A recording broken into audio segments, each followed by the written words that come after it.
একটা সময় যার সাথে সব সময় কথা হতো, যার সাথে কথা না বলে থাকা যেত না, আজ হয়তো তার নম্বর খুঁজলেও পাওয়া যাবে না। মেসেঞ্জারে তার চ্যাটবক্স হয়তো অনেক নিচে চলে গিয়েছে। একটা সময় ছিল যখন এই মানুষটির সাথে দেখা না হলে নিজের কাছে হাসফাস লাগতো।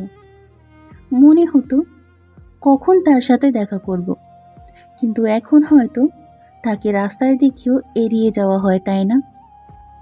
মনে হয় কেন এই মানুষটির সাথেই আবার দেখা হয়ে গেল। অনেক সময় সম্পর্কগুলো ভেঙে যায় তৃতীয় ব্যক্তির জীবনে আগমনের কারণে, আবার কখনো সম্পর্ক শেষ হয় ভুল বোঝাবুঝির কারণে। সম্পর্কের মধ্যে যেমন তৃতীয় ব্যক্তিকে কখনো প্রবেশের সুযোগ দিতে হয় না, ঠিক তেমনি কোনো ছোট ভুলকে টেনে বড় করারও কোনো মানে হয় না।